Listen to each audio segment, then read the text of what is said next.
आप सभी को जय मसीह की। आज के दिन के लिए मैं यीशु मसीह को धन्यवाद देता हूँ। सारा आदर और महिमा प्रभु यीशु मसीह को मिले। हालेलुया। आशा करता हूँ मेरे प्रियो आप सभी प्रभु यीशु मसीह में बहुत ही अच्छे होंगे। आज के वीडियो में हर एक प्रभु के प्रिय दास और दासी मसीह में भाई और बहन और जितने भी इस वीडियो को देख रहे हैं सभी को मैं स्वागत करता हूं। और आज हम सीखने के लिए जा रहे हैं हालेलुया आत्मा की आग, आत्मिक आग को जलाए रखने के लिए 5 तरीके। हालेलुया।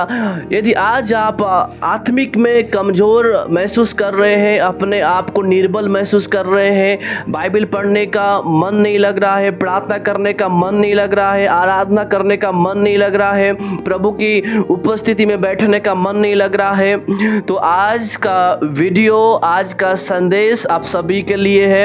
आज आप प्रभावशाली बनने के लिए जा रहे हैं, निर्बलता में बल आने के लिए जा रहा है। हालेलुया। हर एक रुकावटें वो पवित्र आत्मा की आग से जलने के लिए जा रहा है। हर एक बाधाएं, वो हर एक बुराइयां, हर एक वो रुकावट डालने वाली शक्ति जलने के लिए जा रहा है। हालेलुया।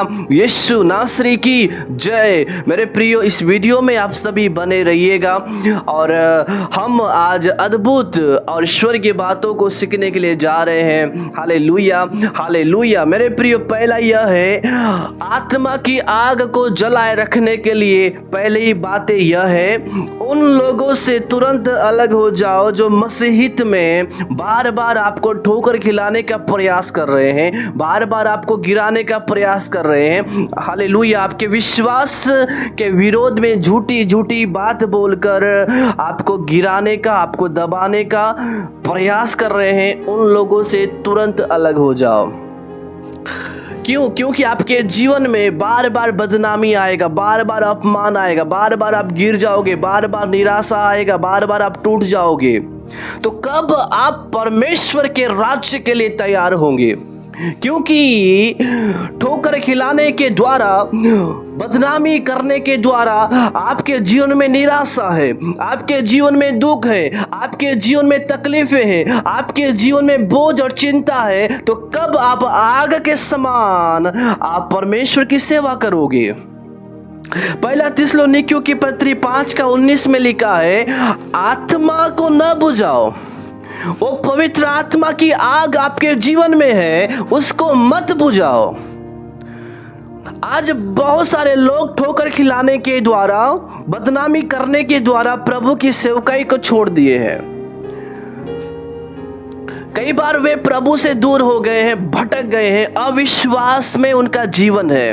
क्यों? यही ठोकर खिलाने के द्वारा और उनको गिराने के द्वारा वे लोग उस आग को बुझा दिए हैं, आत्मा को बुझा दिए हैं और संसार के रास्ते में चल रहे हैं। इसलिए मेरे प्रियो, उन लोगों से अलग हो जाओ जो आपका बार बार बुराई करते हैं, बार बार ठोकर खिलाते हैं, तुरंत अलग हो जाओ। बाइबल का वचन कहता है, भजन संहिता 1 अध्याय का 1 पद में, धन्य है वे जो ठट्ठा करने वालों की मंडली में नहीं बैठता है। ठट्ठा करने वालों की मंडली में नहीं बैठना, बुराई करने वालों की मंडली में नहीं बैठना, जो जहां पर आपको ठोकर खिलाते हैं उस मंडली में, उस कलीसिया में, उस झुंड में नहीं बैठना, नहीं तो आपका आग बुझ जाएगा। आपका आग को जलाए रखने के लिए, आपका अभिषेक को बनाए रखने के लिए मेरे प्रियो, ऐसे लोगों से तुरंत अलग हो जाओ, तुरंत अलग हो जाओ। तब प्रभु आपको अद्भुत रीति से इस्तेमाल करेगा और प्रभु आपको उसके राज्य के लिए आपको खड़े करेगा। हालेलुया। यीशु मसीह की जय। मेरे प्रियो, दूसरा यह है, परमेश्वर को छोड़कर किसी वस्तु या मनुष्य को दंडवत न करना। आज बहुत सारे मसीही लोगों में देखा जाता है, कई बार वे पासबानों के पांव छूते हैं, कई बार पास्टरों के चरणों में गिर जाते हैं, कई बार नबियों के चरणों में गिर जाते हैं। मेरे प्रिय, बाइबल का वचन कहता है, जब हम पढ़ते हैं मत्ती रचित सुसमाचार 4 अध्याय का 10 पद में, यहाँ पे प्रभु यीशु मसीह कहता है, तू प्रभु अपने परमेश्वर को प्रणाम कर और केवल उसी की उपासना कर। उपासना का अर्थ है केवल परमेश्वर की ही आराधना कर। हालेलुया। प्रभु का वर्शिप कर, प्रभु की स्तुति कर, केवल परमेश्वर के सामने घुटना टेके, केवल परमेश्वर को ही दंडवत करे, केवल परमेश्वर को ही आराधना करे। हालेलुया। कोई वस्तु आराधना के योग्य नहीं है, कोई पास्टर, कोई नबी, कोई पासबान, कोई वक्ता आराधना और महिमा पाने के योग्य नहीं है। वो हालेलुया, केवल हमारा यीशु आराधना पाने के योग्य है। वो यीशु मसीह महिमा और स्तुति पाने के योग्य है। सारा आदर और सारा प्रशंसा हम यीशु मसीह को दे। मेरे प्रियो, जब आप किसी मनुष्य के सामने झुकते हैं, किसी मनुष्य के चरणों में आप दंडवत करते हैं, तब आपके जीवन से कुछ अलग हो जाएगा। आप अपने आप को जब आप जांचते हो तो खाली महसूस करोगे, खोखलापन आपके जीवन में होगा। कोई तो आपसे अलग हो गया है, वो अभिषेक अलग हो गया है, वो आग अलग हो गया है। क्यों? क्योंकि आप परमेश्वर को प्राथमिकता न देते हुए आप पास्टर को प्राथमिकता दे रहे हो, आप नबियों को प्राथमिकता दे रहे हो, आप मनुष्य के सामने आप दंडवत कर रहे हो, आप किसी वस्तु के सामने झुककर प्रणाम कर रहे हो। इसलिए दूसरा यह है, परमेश्वर को छोड़कर किसी वस्तु या मनुष्य की आराधना और दंडवत नहीं करना। जब आप ऐसा करते हो, आपका दिया बुझ जाता है, आपका आत्मा बुझ जाता है और वो आग के समान आप सेवकाई नहीं कर सकते हैं। तीसरा यह है, परमेश्वर के वचनों को अपने हृदय में लागू करना।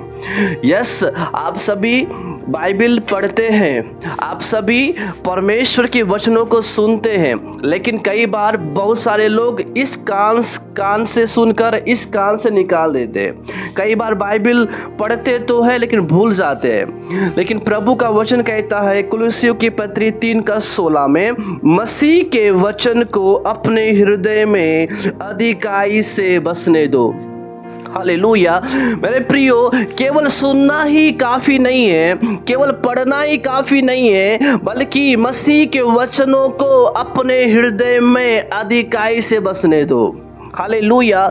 जब आप प्रभु के वचनों को प्राथमिकता दोगे, जब आप बाइबल के वचनों को अपने जीवन में ग्रहण करोगे, लागू करोगे, हालेलुया, यही वचन आपके आग को बढ़ाएगा, यही वचन उस तेल को बढ़ाएगा, अभिषेक को बढ़ाएगा। हालेलुया, वो प्रकाशन को बढ़ाएगा। ग्लोरी टू गॉड, प्रभु की स्तुति हो। हालेलुया। मेरे प्रियो, केवल वचन आपके जीवन में उन्नति को लेकर आएगा, केवल वचन ही आपको बढ़ाएगा और कोई वस्तु और कोई चीज नहीं है जो आपको बढ़ा सके। आपके आग को बढ़ाने वाला प्रभु का वचन है, आत्मिक जीवन में बढ़ोतरी को लाने वाला प्रभु का वचन है। हालेलुया। अभिषेक को बढ़ाने वाला प्रभु का वचन है। मेरे प्रियो, जब हम प्रेरितों के काम की पुस्तक उसके 20 अध्याय में हम पढ़ते हैं, पौलुस कहता है, और अब मैं तुम्हें परमेश्वर को और उसके अनुग्रह के वचन को सौंप देता हूँ जो तुम्हारी उन्नति कर सकता है। हालेलुया। वचन उन्नति को लेकर आएगा, वचन आपको बढ़ाएगा, वचन आपको ऊंचा उठाएगा, क्योंकि बाइबल का वचन कहता है कि परमेश्वर ने अपने बड़े नाम से ज्यादा अपने वचन को महत्व दिया है। यही वचन, हालेलुया, आपके जीवन में वो बड़ी जागृति को लेकर आएगा। वचन आपको उठाएगा, वचन निर्बलता में बल देगा, वचन कमजोरी में सामर्थ्य देगा, वचन आपको दृढ़ करेगा, वचन आपको ढाढ़स देगा, वचन आपको मजबूत करेगा, वचन ही हालेलुया आपको आग के समान इस्तेमाल करेगा, वचन ही अभिषेक के साथ इस्तेमाल करेगा, वचन ही मेरे प्रियो आपको ओ हालेलुया ऊंचाई में वो पहुंचाएगा जब आप प्रभु के मसीह के वचनों को अपने जीवन में ओ हालेलुया लागू करोगे, अपने जीवन में ग्रहण करोगे। यही वचन आपको धधकती हुई आग बनाएगा। Hallelujah hallelujah. वचन आपके जीवन के बुराइयों को जलाकर खत्म कर देगा, वचन आपको नया बनाएगा, वचन आपको हालेलुया आग के समान आपको इस्तेमाल करेगा। हालेलुया। जब आप चलोगे आग आपके हालेलुया आपके जीवन से निकलेगा, जब आप प्रार्थना करोगे आग निकलेगा, जब आप आराधना करोगे पवित्र आत्मा का आग निकलेगा, जब आप हालेलुया हालेलुया यीशु मसीह की गवाही दोगे, सुसमाचार का प्रचार करोगे, वो आपके जीवन से धधकती हुई आग निकलेगा और लोगों को चंगा करेगा, लोगों को छुटकारा देगा, लोगों के जीवन में बड़ी बदलाव को लेकर आएगा।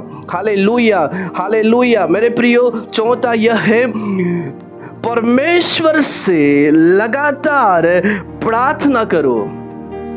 जब हम पहला थिस्सलुनीकियों की पत्री 5 अध्याय का 17 पद में लिखा है, निरंतर प्रार्थना में लगे रहो, क्योंकि लिखा है तुम प्रभु के करीब आओ, परमेश्वर के निकट आओ तो वो भी तुम्हारे निकट आएगा।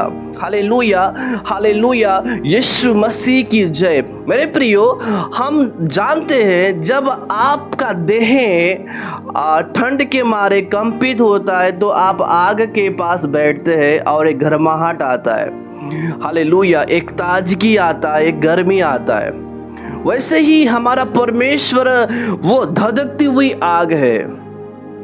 हालेलुया। वो भस्म करने वाला आग है। जब आप आग के करीब जाते हो, जब आप प्रभु के हुजूरी में बैठते हो, प्रभु की उपस्थिति में बैठते हो, वो जीवते परमेश्वर से प्रार्थना करते हो, उस समय प्रभु का आग आपके जीवन में आना शुरू हो जाता है। वो प्रभु का रोशनी, हालेलुया, प्रभु का धधकती हुई आग, वो हंगारा आपके जीवन में आना शुरू हो जाता है। हालेलुया। जब तक आप प्रार्थना नहीं करोगे तब तक आप आग के समान इस्तेमाल नहीं हो सकते। आपके आत्मिक आग को जलाए रखने के लिए प्रार्थना बहुत ही जरूरी है। लोगों के पास सब कुछ करने का समय है लेकिन प्रार्थना करने का समय नहीं है। जब से मोबाइल आ गया, जब से इंटरनेट आ गया, यस इंटरनेट इस्तेमाल करना गलत नहीं है, लेकिन इंटरनेट को परमेश्वर से ज़्यादा महत्व देना एक गलत है। जब तक आप प्रार्थना नहीं करोगे, जब तक आप प्रभु के वचनों को अपने जीवन में लागू नहीं करोगे, तब तक आपका आग वो नहीं जलेगा। आप आग के साथ प्रचार नहीं कर सकते हो, आप आग के साथ आराधना नहीं कर सकते हो। बाइबल का वचन कहता है हालेलुया, यिर्मयाह की पुस्तक 33 अध्याय का 3 पद में, मुझसे प्रार्थना कर और मैं तेरी प्रार्थना सुनकर तुझे बड़ी बड़ी और कठिन बातें बताऊंगा जिन्हें तू अभी नहीं समझता है। जब आप प्रार्थना करते हैं वो स्वर्गीय अभिषेक आता है। जब आप प्रभु के निकट जाते हैं, प्रभु भी आपके निकट आता है। Hallelujah hallelujah. Glory to God. प्रभु की स्तुति होने पाए।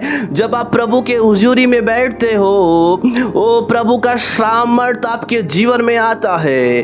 Hallelujah hallelujah. प्रार्थना के द्वारा आप बहुत कुछ करने वाले हैं। प्रार्थना के द्वारा वो आग के समान इस्तेमाल होने वाले हैं। प्रार्थना के द्वारा वो प्रभु आपको प्रकाशन देने के लिए जा रहा है। प्रार्थना के द्वारा वो परमेश्वर वो आग आपको देने के लिए जा रहा है। प्रार्थना के द्वारा वो आग हालेलुया वो जलना शुरू हो जाएगा।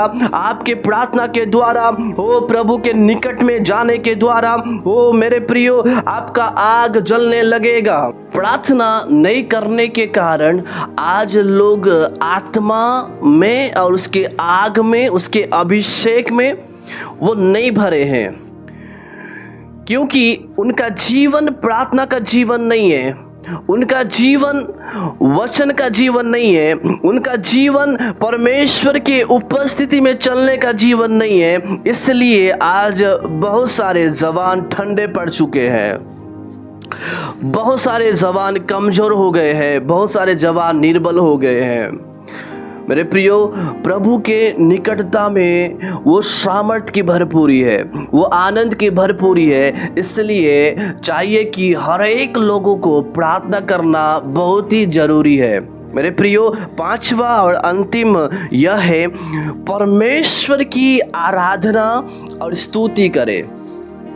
जब हम कुलुस्सियों की पत्री 3 अध्याय का 16 पद पढ़ते हैं, यहाँ पे लिखा है, परमेश्वर के लिए भजन और स्तुति गान और आत्मिक गीत गाओ। Hallelujah, hallelujah.